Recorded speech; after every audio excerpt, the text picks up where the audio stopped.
Bonjour, bonjour. C'est Vincent. Tout va bien?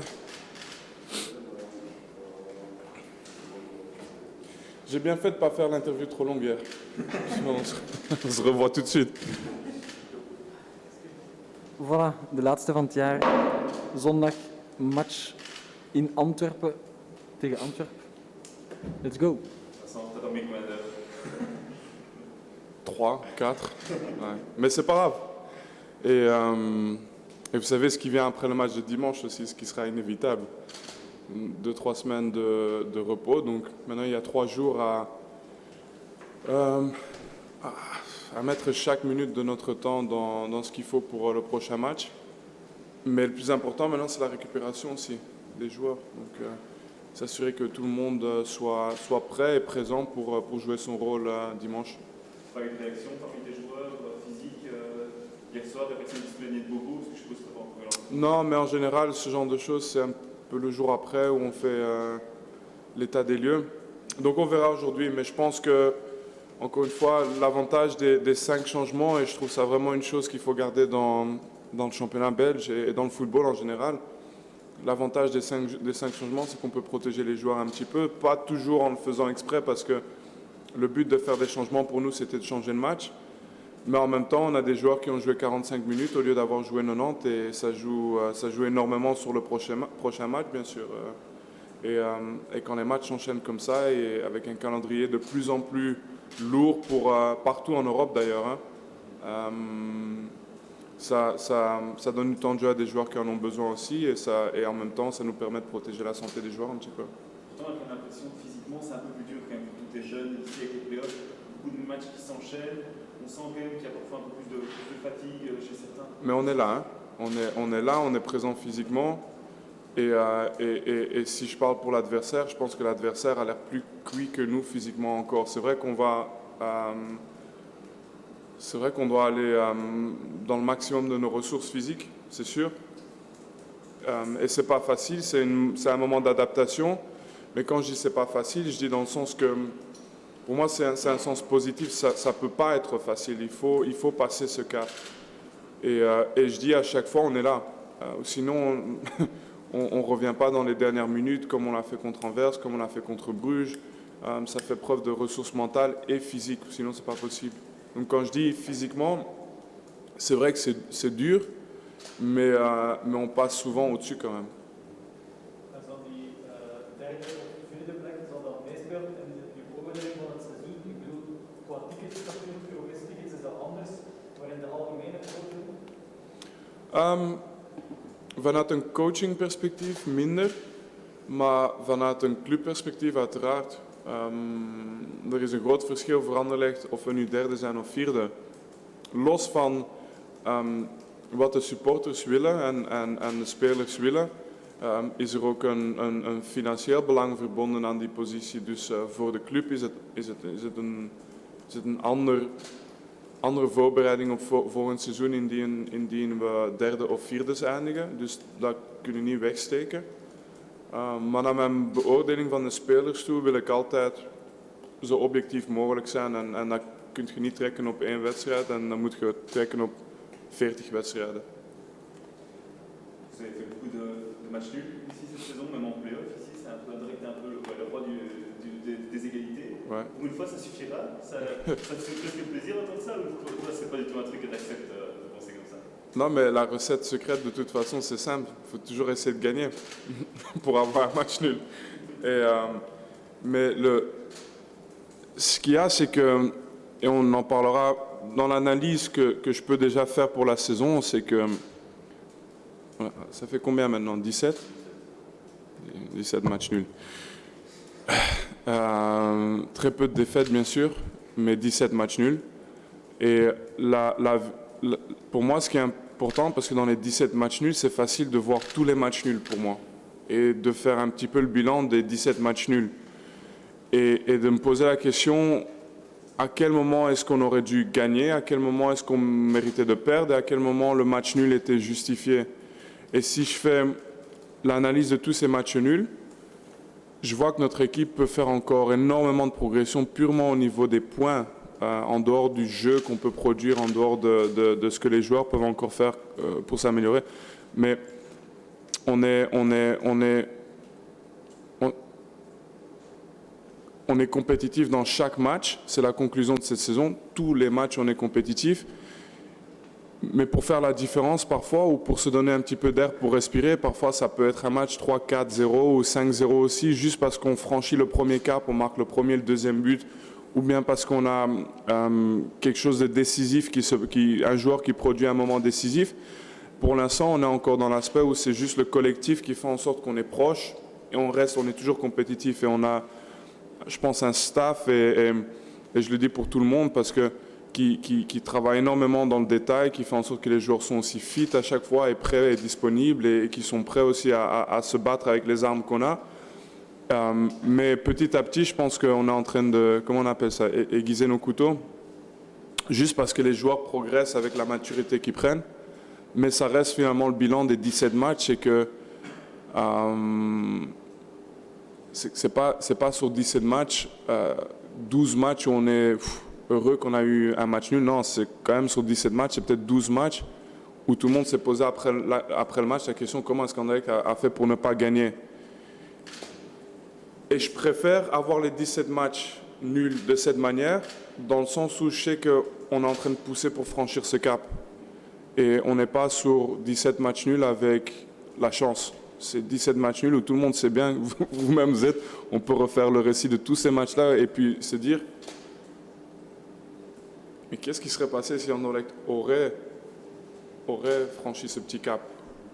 Et on vit pour ce moment-là. Mais ici, la tendance est un petit peu inversée. Quand même, en début de saison, c'était des nuls pas mérités où vous méritez plus de gagner. Ici, ces derniers temps, c'est plus des nuls que vous avez attaché au caractère. C'est aussi un truc qui te fait plaisir, cet aspect des choses. Je pense à Antwerp, je pense hier. Moi, je pense le match de l'Antwerp hier, c'est pas la même chose, je pense. Pas la même physionomie de match. Je veux dire, à le dernier moment. Ouais. Par rapport au caractère, bien sûr, mais on a aussi joué maintenant dans un play-off 1 contre des adversaires qui sont de toute manière difficiles et qui exploitent aussi la moindre erreur qu'on commet, ce qui n'est pas toujours le cas dans une saison régulière. Les adversaires aussi qui sont à leur niveau maximal de concentration, de motivation aussi. Donc ça rend toutes les choses. Les matchs sont proches. Donc aujourd'hui, on peut dire que les matchs nuls sont plutôt équilibrés, justifiés. Pas nécessairement des matchs qu'on mérite de perdre, pas nécessairement des matchs qu'on mérite de gagner. Mais en même temps, quoique on a quand même eu à Bruges et à Genk, les gars. Donc on était plus proche de gagner que de perdre, je pense, de perdre dans ces matchs-là.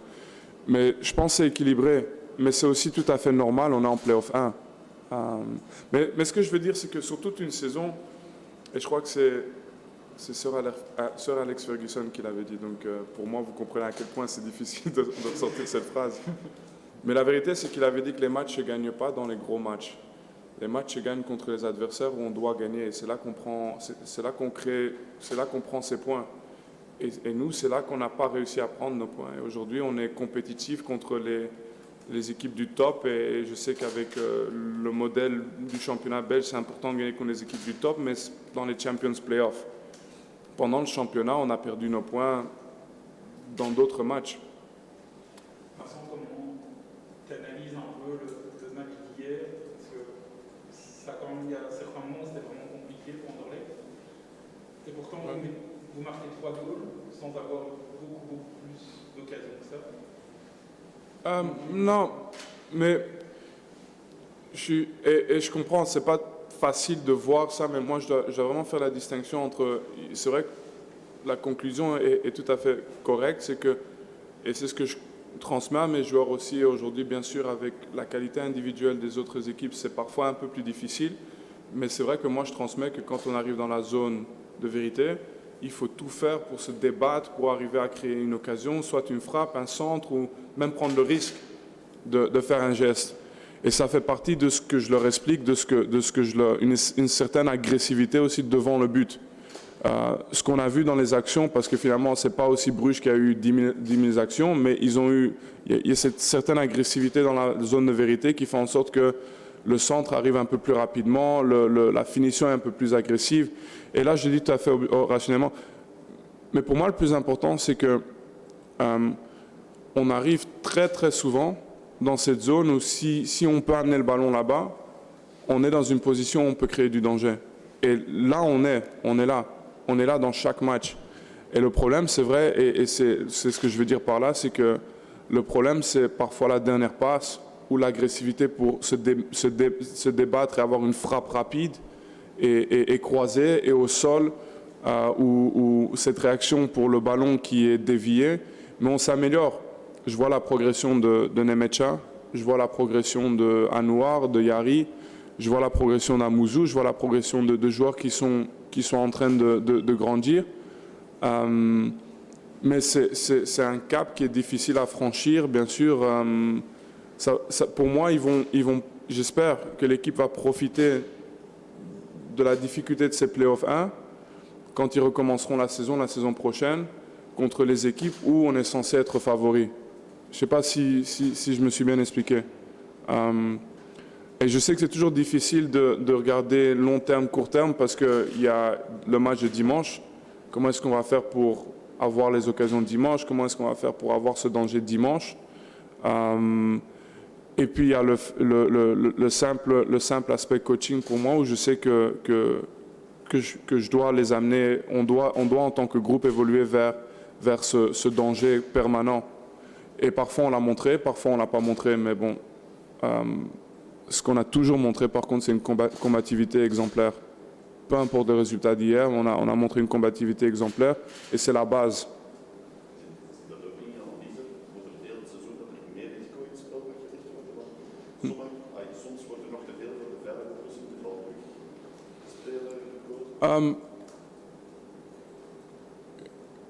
Ik denk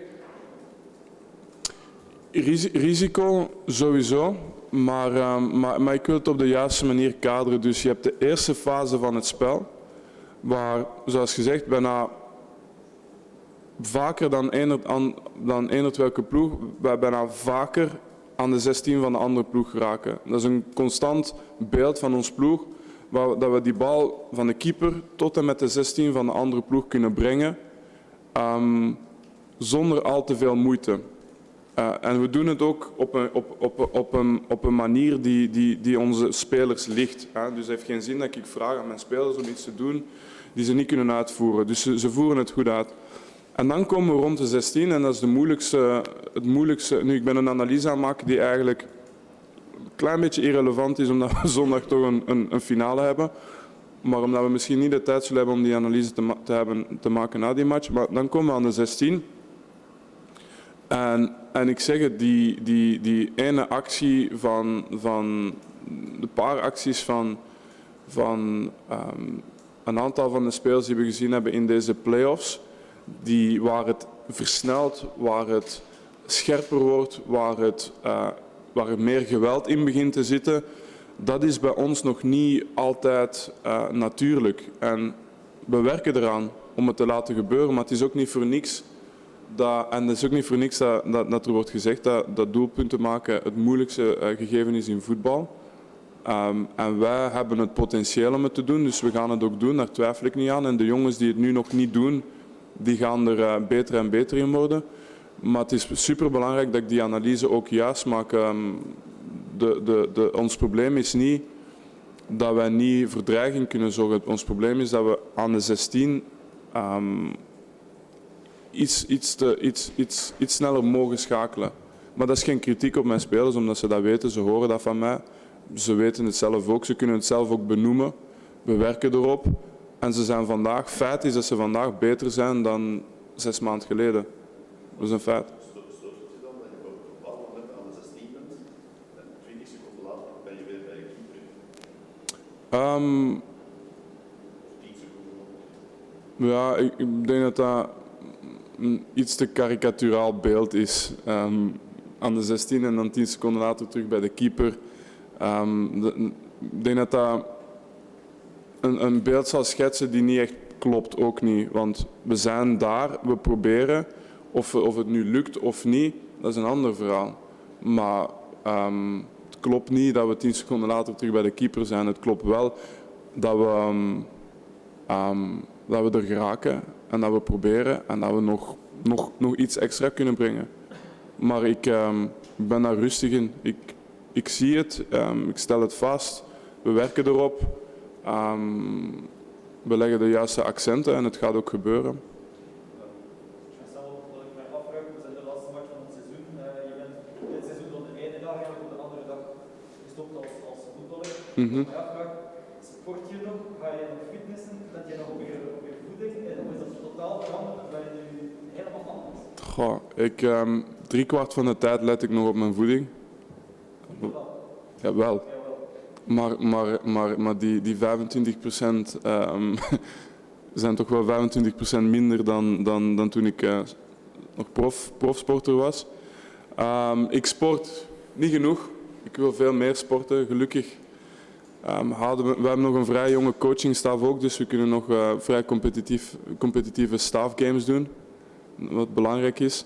Maar ik zou nog meer willen sporten. Ik heb gewoon op dit moment geen vrije tijd en ik zal volgend seizoen wel proberen iets meer nog zelf voor mijn eigen te sporten en zo. Maar het is inderdaad, ja. Ik ben eigenlijk tevreden geweest ik moet eerlijk zeggen, ik ben tevreden geweest met de overgang ook.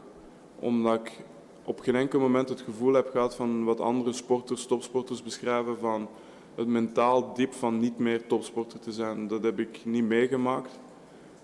Ik sport minder, maar ik ben wel dag en nacht bezig en dat is voor mij echt wel een belangrijk gegeven geweest dit seizoen, na het stoppen. Een soort van verslaving geweest, altijd al trainen, Ja. het lichaam onderhouden. Maar dat is gevuld geweest door de taak die ik nu heb als trainer. En het geeft mij ook geen tijd om drang en nood te hebben aan iets anders. Ik ben ook super gelukkig met de job die ik doe. Juiste keuze. Of het nu perfect verloopt of niet perfect, maakt niet uit. Het is voor mij persoonlijk een keuze geweest waar ik geen spijt van heb. En dat is belangrijk. La mauvaise nouvelle hier, c'est pas que Meshack coûte 2 millions en plus depuis ces 2 nouveaux buts. Tu dis qu'à chaque but qu'il marque, c'est 1 million de plus qu'il faut payer. Ouais. Ça commence à devenir cher avec cette cote. J'ai pas dit que c'est 1 million de plus, mais j'ai dit que c'est vrai que ça peut. Mais il y a le prix et la valeur d'un joueur, et puis il y a la volonté d'un joueur. Et donc on verra, je vais dire honnêtement, avec toute ce qui est connu par, je pense, tout le monde, avec la situation un petit peu du club, la dernière chose que je veux faire, c'est aujourd'hui faire augmenter le prix d'un joueur qui pour nous peut être valable la saison prochaine, mais en même temps, je pense qu'on est dans une optique où on s'est amélioré l'un l'autre. Regardez ce qu'il a fait avant Anderlecht et ce qu'il a fait à Anderlecht. Donc je ne pense pas qu'il est arrivé par la grande porte avec tout le monde qui disait Nemecha est l'attaquant en référence pour Anderlecht. Je pense que si vous retracez vos 2-3 premiers mois, vous vous êtes posé autant de questions que la plupart des gens, peut-être que Lucas même d'ailleurs. Et aujourd'hui il est où il est parce que je pense, et nous on est où on est parce qu'on s'est aidés mutuellement. Et ça joue quand après on met un prix parce que je veux dire, celui qui crée la valeur ne peut pas payer le prix plein non plus. Mais c'est pas moi qui gère le portefeuille ni ce qu'on est capable de faire, et c'est pas moi qui gère certainement ce qui se passe du côté de City. Mais tu juges comment son évolution, en quoi il est devenu meilleur que le Meshack qui est arrivé En tout. Il est arrivé chez nous en tant que jeune joueur qui représentait juste un joueur d'une académie prestigieuse qui sortait de là et qui devait encore tout prouver. Et aujourd'hui, il s'est créé un nom dans un territoire, un petit territoire encore, mais je pense il y a toujours cette logique de d'abord être parmi les meilleurs en Belgique avant de penser être parmi les meilleurs en Europe ou ailleurs. Et je pense que petit à petit, avec le temps, il serait capable de devenir une référence dans ce championnat. Et à ce moment-là, tout à fait logiquement, comme tellement de joueurs l'ont fait en Belgique, il pourra, je pense, s'épanouir aussi ailleurs. Et donc il y a une logique sportive pour moi qui prône dans le sens où je pense que pour sa carrière, il est dans un bon endroit. Mais il y a aussi une réalité économique que je ne peux pas aujourd'hui juger et je vais être très vigilant par rapport à ça. Et aussi, je ne veux pas mettre la pression sur un joueur qui, pour l'instant, a le match le plus important de sa carrière devant lui dimanche et doit se concentrer là-dessus et seulement là-dessus. Zo wil je nog een woordje zeggen over Jacques? Gaan we met jou, 36 jaar. Ongelooflijk. Ja. Je bent de eerste periode hier, al in heel jeugd was hij hier ook al. Was mijn delegé bij de U9, U8, zoiets. En dan ook altijd een figuur geweest die altijd terugkwam bij de jeugd. En ja, voor mensen die veel verandering hebben gezien in Anderlecht de laatste 5 jaar of zo, is het misschien soms niet altijd zichtbaar dat er toch nog er zijn heel veel mensen die nog hier zijn, die ik nog ken van sinds ik 5, 6 jaar oud was hier op de 6 jaar, want ik ben hier gekomen toen ik 6 was. Van toen ik 6 jaar oud was, die mij gekend hebben, die mij letterlijk bijna na de match uit mijn modderige kleren hebben gehaald omdat mijn handen bevroren waren of zo. Ik bedoel, Jeanke was zo'n figuur, letterlijk. En die